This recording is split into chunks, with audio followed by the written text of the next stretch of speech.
भोपाल है ना। उसके बाद गवर्नर हो गए, ठीक है, सारी चीज हो गई मध्य प्रदेश के बारे में। अब आ जाओ कि मध्य प्रदेश में लोकसभा सीटें कितनी हैं, ठीक है। तो मध्य प्रदेश के अंदर मध्य प्रदेश लोकसभा सीट, ठीक है, लोकसभा सीट और मध्य प्रदेश राज्यसभा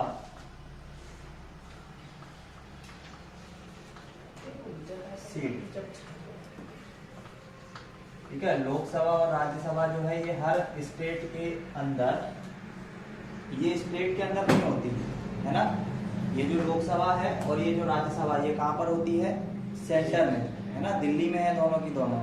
और हमारी जो स्टेट है वहां से कुछ व्यक्तियों को चुनकर भेजा जाता है। व्यक्तियों को जो हम लोग वोट करके भेजते हैं वो कहाँ भेजते हैं, लोकसभा के अंदर, है ना। और लोकसभा से जो हमारी विधानसभा है वहां से लोगों, विधानसभा में जैसे हम लोग वोट सीधा किसको देते हैं, हम लोग वोट अपने सीधे मुख्यमंत्री या प्रधानमंत्री को नहीं देते। हमारे यहाँ पे कोई सांसद होता है, कोई विधायक होता है, हम उसको वोट देते हैं और वो लड़ता है प्रधानमंत्री के लिए, है ना। वो जो व्यक्ति है अपने यहाँ, जैसे अपने यहाँ इटारसी में कौन है यार, उनका नाम इटारसी में है, नाम मेरे को याद नहीं है, वो अपने यहाँ से लड़ते हैं, है ना। तो अपने यहाँ से क्या, विधायक और सांसद लोग जो हैं वो राज्यसभा में लोगों को चुनते हैं और जो विधायक हैं उनको अपन लोग चुनते हैं। वो विधायक उस पार्टी के लिए लड़ते हैं, है ना। जो विधायक होता है वो किसी पार्टी से होता है, या तो बीजेपी से होगा या कांग्रेस से होगा या भारतीय जनता पार्टी, ऐसे करके वो विधायक जो है वो पार्टी से लड़ते हैं और उन लोगों को अपन वोट देते हैं, विधायकों को। अपन सीधे प्रधानमंत्री या मुख्यमंत्री को वोट नहीं देते, है ना। अपन सिर्फ विधायकों को देते हैं। वो जो विधायक होते हैं वो चुनते हैं अपना सीएम और प्रधानमंत्री, है ना। तो लोकसभा में जो लोग बैठते हैं वो हमारे द्वारा चुने हुए लोग बैठते हैं और जो राज्यसभा में है वो विधानसभा परिषद के अंदर जो लोग हैं वो लोग चुनते हैं किसको, राज्यसभा के लोगों को, ठीक है। तो मध्य प्रदेश में जो लोकसभा की सीटें हैं वो है 29 और राज्यसभा की जो सीटें हैं वो है 11, ठीक है। तो लोकसभा की सीटों को 9 और 2 दोनों को अलग अलग ऐड करोगे तो कितना आ जाएगा, 9 और 2 को अलग अलग जोड़ोगे तो कितना आएगा, 11 ना। 9 और 2 तो 11 क्या है, राज्यसभा है ना। देखो सबसे पहले सबसे ऊपर जो आता है वो आता है संसद, है ना। संसद के अंदर 2 चीजें होती है, एक होती है राज्यसभा और एक होती है लोकसभा, ठीक है। संसद का जो अपर हाउस है, अपर हाउस किसको बोलते हैं, राज्यसभा को, और लोअर हाउस किसको बोलते हैं, लोकसभा को। तो ये ऊपरी सदन है और ये निचला सदन है, ठीक है। तो राज्यसभा पहले आती है और लोकसभा बाद में आती है, ठीक है। हमेशा लोकसभा की सीटें ज्यादा होती है और राज्यसभा की सीटें कम है, क्योंकि यहाँ पर जो लोकसभा की सीटें, राज्यसभा की जो सीटें हैं वो लगभग 255 के समथिंग है ना। राज्यसभा में जो सीटें हैं वो कितनी है, 255, और यहाँ पे जो सीटें हैं वो 452 सीटें की समथिंग है। तो लोकसभा में जो लोग हैं वो ज्यादा चुने जाते हैं और राज्यसभा में लोग जो है वो कम चुने जाते हैं। 255 ना होगी, ये 252 ही होगी, है ना, 252। तो ऐसे करके राज्यसभा में लोग कम होते हैं, लोकसभा में लोग ज्यादा होते हैं, और हर एक स्टेट के अंदर लोकसभा की सीट ज्यादा होती है, राज्यसभा की सीट कम होती है। वहां पे जो वो जो होते हैं ना विधायक, उनकी सीट ज्यादा होती है, ठीक है। ये तो मैं कभी बाद में बता दूंगा, अपन जब संविधान पढ़ेंगे तब बता दूंगा, ठीक है। इसके बाद मध्य प्रदेश के अंदर, ये तो हो गई लोकसभा, उसके बाद हो गई राज्यसभा। मध्य प्रदेश के अंदर विधानसभा की सीट कितनी है ना। ये जो विधानसभा के लोग हैं ये चुनते हैं किसको, राज्यसभा के लोगों को। तो विधानसभा की सीट कितनी है, तो ये सीट हमेशा उस स्टेट में ज्यादा ही होती है। तो विधानसभा की जो सीट है वो है 230, ठीक है। ये याद रखना आपने मध्य प्रदेश के बारे में। मध्य प्रदेश का लोकसभा, राज्यसभा और विधानसभा, इन तीनों की सीट से याद रखना कितनी है। उसके बाद मध्य प्रदेश का कुल क्षेत्रफल, ये बता दिया था। क्षेत्रफल की दृष्टि से कौन सा राज्य है? दूसरा। तो मध्य प्रदेश का क्षेत्रफल, क्षेत्रफल हमेशा किलोमीटर में ही बताना, क्योंकि मीटर में क्या हो जाएगा, बहुत ज्यादा हो जाएगा, इसलिए हमेशा कैसे बताना, किलोमीटर में। 3,08,245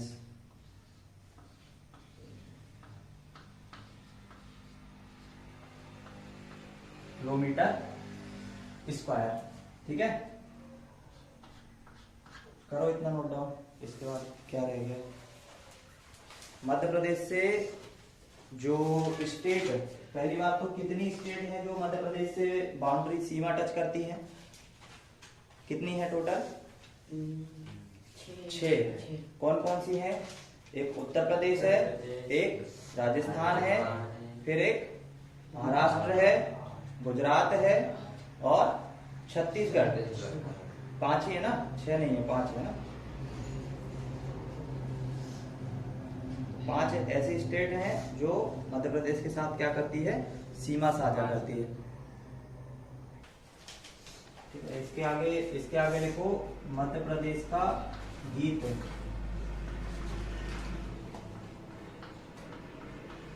जैसे भारत का राष्ट्रीय गान है ना, और राष्ट्रीय गीत भी है। राष्ट्रीय गान क्या है? जन गण मन। और राष्ट्रीय गीत क्या है?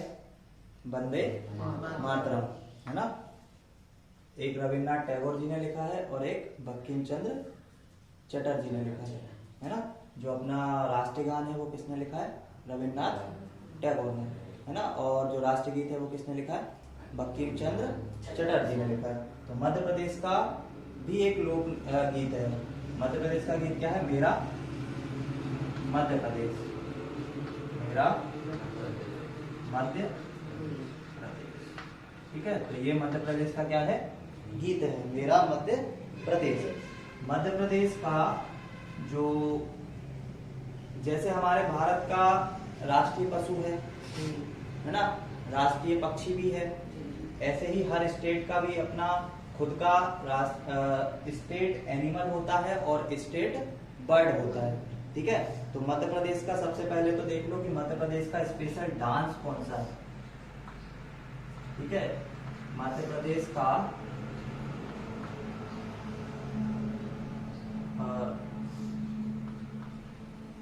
राजकीय नृत्य, राजकीय नृत्य। तो मध्य प्रदेश में जो अपना, चूंकि अपनी जनजाति ज्यादा लोग हैं, जनजाति लोग, है ना, इसलिए जो डांस होता है वो कौन सा होता है? मांच। मांच नाम से यहाँ पे एक डांस है जो कि फेमस है जनजाति लोगों का, है ना। तो मध्य प्रदेश का राजकीय नृत्य क्या हो जाएगा? मांच। ठीक है, और मध्य प्रदेश का राजकीय गीत क्या हो जाएगा? मेरा मध्य प्रदेश। ठीक है, ऊपर के सारे लिख लिया ना तुम लोगों ने।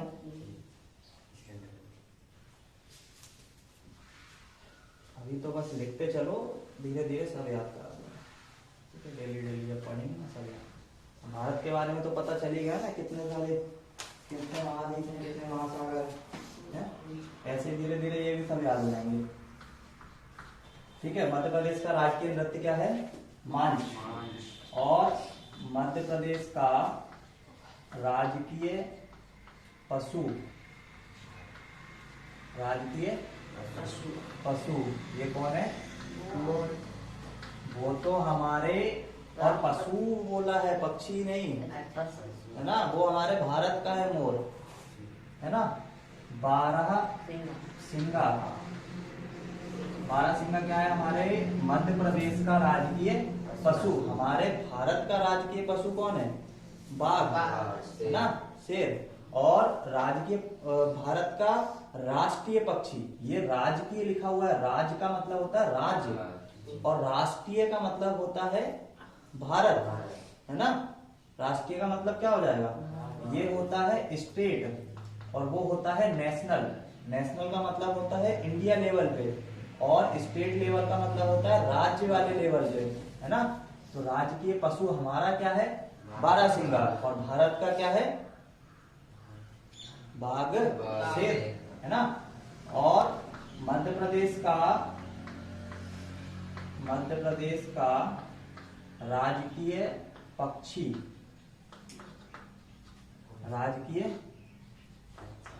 पक्षी, तुम लोगों ने देखा भी नहीं होगा ना अभी। ये राजकीय जो पक्षी है वो है हमारा फ्लाई कास्टर। इसका फोटो भी दिखाना पड़ेगा मेरे को।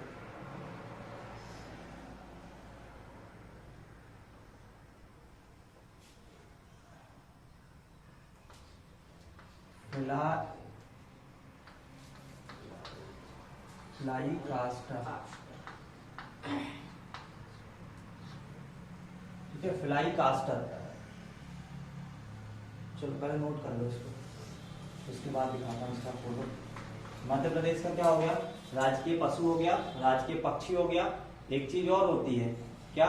राजकीय पुष्प। अपना क्या है भारत का? कमल, है ना। तो अपने जो मध्य प्रदेश का है, मध्य प्रदेश का राजकीय पुष्प, ठीक है, मध्य प्रदेश का राजकीय पुष्प ये है पलाश।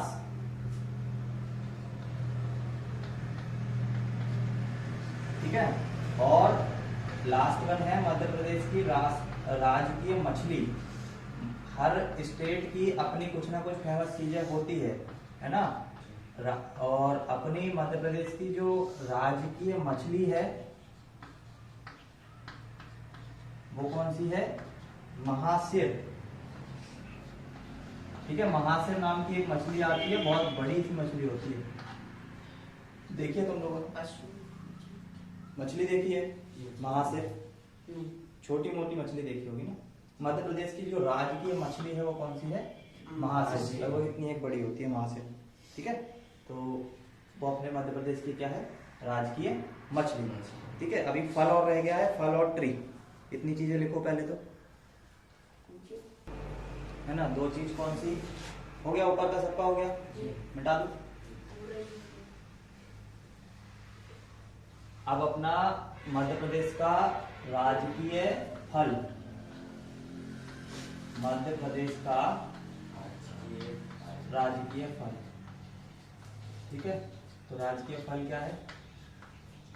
आम। ठीक है, याद रखना ये अपने भारत का भी है और मध्य प्रदेश का भी है। ठीक है, और मध्य प्रदेश का राजकीय वृक्ष ओके क्या है? बरगद। खाने वाला नहीं है ना ये पेड़ है बरगद। ठीक है, बनियान ट्री। करो इसको नोट डाउन। ये नीचे का पूरा मिटा दो। ठीक है, आज के लिए इतना ही जीके के अंदर। कल मैं तुम लोगों को जीके में अपने भारत मध्य प्रदेश की कुछ नदियों के बारे में बताऊंगा। ठीक है, आज तो इतना हो गया। मध्य प्रदेश का ये बेसिक नॉलेज तो हो ही गया ऊपर ऊपर। इसके बाद तुम लोगों को इसके अंदर नदी बताना है। सब अपने अपने क्वेश्चंस को चेक करते चलना। ठीक है, किसका सही है किसका गलत है। ठीक है, और कहाँ पे गलती है वो भी चेक करते चलना। चले, चलो पहला से 4 तक तो मैं कल बता दिया हूँ, है ना। इसकी कॉपी में देख लेना, इसने करके लाया था। कौन है? तुमने करके लाया था ना। हाँ, पहले से 4 वो उसने करके लाया था, उसकी कॉपी में देख लेना। या बताऊं क्या पहले से चौथे तक? हाँ, हो गया ना, बताऊं? हाँ, पहला वाला जो क्वेश्चन है उसमें लिखा हुआ है 13/3125, है ना। तो ये 3125 के गुणनखंड निकालोगे तो क्या आएंगे? 5 छक्का 30, 5 दूनी 10, 55 25, 5 एकम 5, 5 दूनी 10, 55 25, 5 दूनी 10, 55 25 और 55 25 और 5। तो 13 बटे इसको हम क्या लिखेंगे? 13/5 की घात कितना? 5 5 की घात 5। और अगर हर में यदि 5 का कोई भी गुणज आ जाए तो इसका मतलब है वो दी हुई नंबर कैसी होगी, एक शांत दशमलव होगी।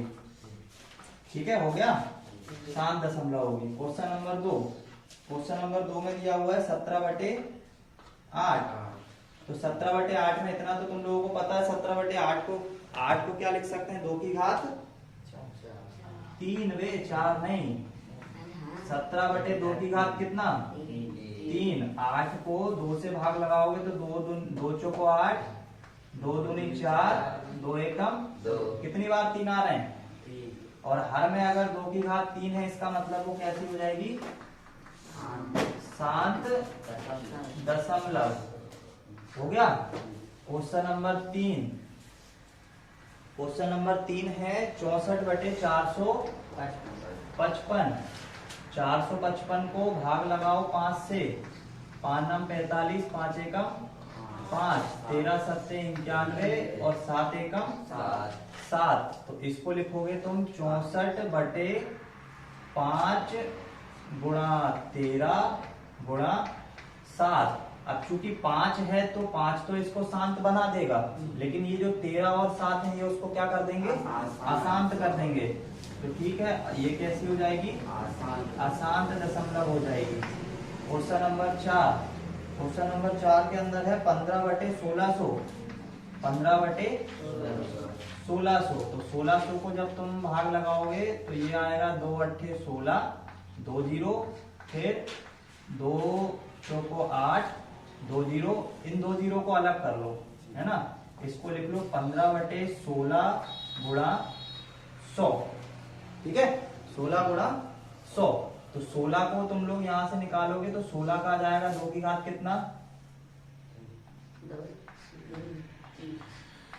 2 की घात कितने 4, है ना। 2 की घात 4 आ जाएगा 16 से, और 2 की घात 4, और इसको लिख सकते हो 25 का गुणा 4 में करोगे तो कितना आ जाएगा, 100 आ जाएगा।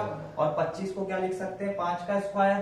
तो 5 का स्क्वायर 25, और उसमें 2 की घात 2, मतलब 4 का गुणा करेंगे तो कितना आ जाएगा, 100, है ना। 100 को अपन क्या लिख सकते हैं, 100 को लिख सकते हैं 25 गुणा 4, है ना।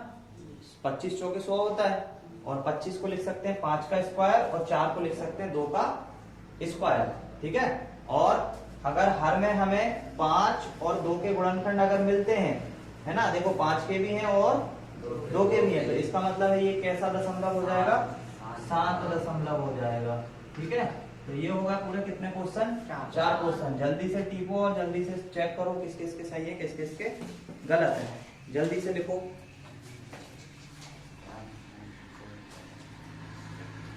वहां पे कहाँ पे, यूट्यूब में, है ना। फिर जब नहीं समझ आया तो पूछना। क्वेश्चन नंबर कितना हो गया, 4 तक हो गया। 5वां नंबर क्वेश्चन क्या है, 5वां नंबर है 29/343। 343। हमें क्या देखना है, हर में हमें गुणनखंड देखना है, किसका, 2 का और 5 का। अगर मिलेगा तो वो शांत होगा, अगर नहीं मिलेगा तो अशांत होगा। मस्ती नहीं करना रे तू, वैसे ही तेरे को पढ़ना वढ़ना नहीं आता और तू मस्ती और कर रहा है बैठ के। 7 दूनी 14, 7 तिया 21, 7 चौको 28, कितना बचेगा 6, और 7 नाम 63, 7 सतैया 49, 7 एकम 7। तो ये 29 को क्या लिख सकते हो, 7 की घात 343 को क्या लिखोगे, 7 की घात 3। और हर में अगर 7 की घात 3 है तो इसका मतलब है ये कैसा नंबर है, अशांत दशमलव। क्यों अशांत है, क्योंकि इसमें 2 और 5 नहीं है, और होते भी तो भी अशांत ही होता। हमने क्या देखना है, सिर्फ या तो 2 हो या 5 हो, या 5 और 2 हो, इनमें से ही कोई नंबर होना चाहिए। अगर उसके अलावा कोई है तो वो एक अशांत दशमलव होगा, है ना। 5वें के बाद कौन सा है, 6वां नंबर।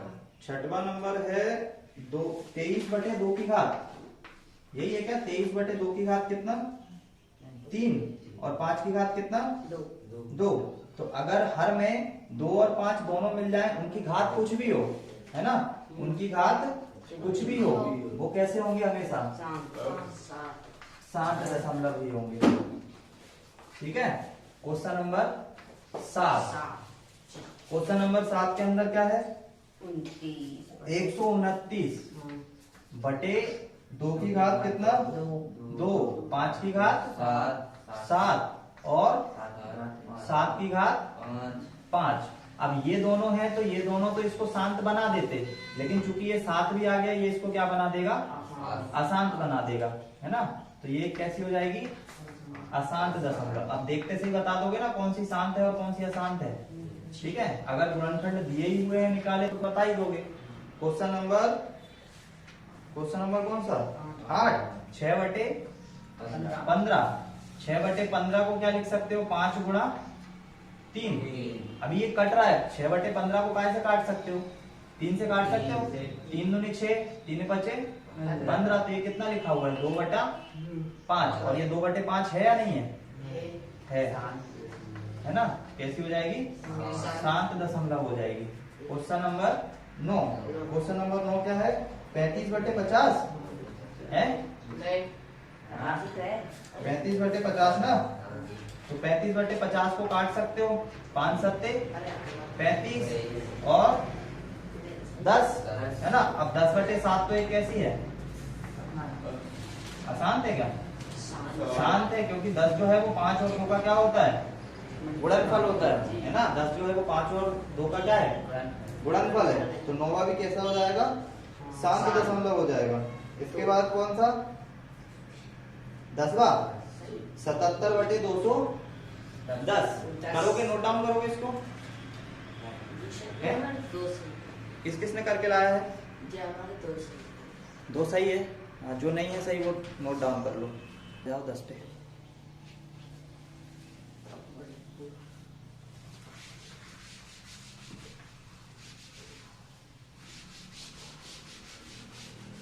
नौ के बाद कितना है?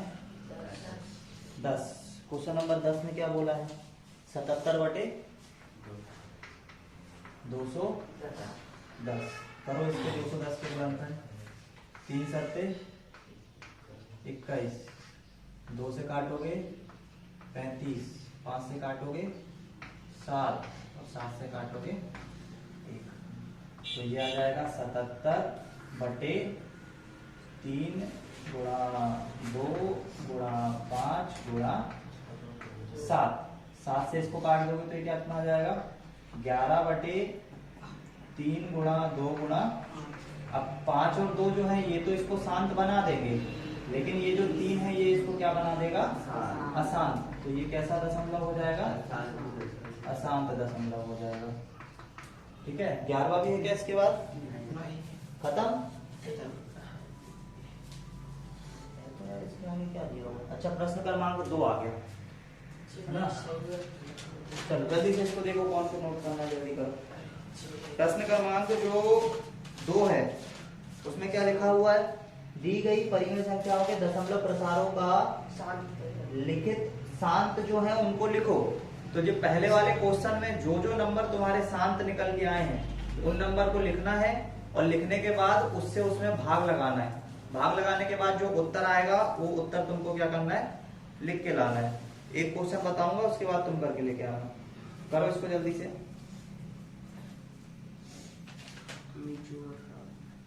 जो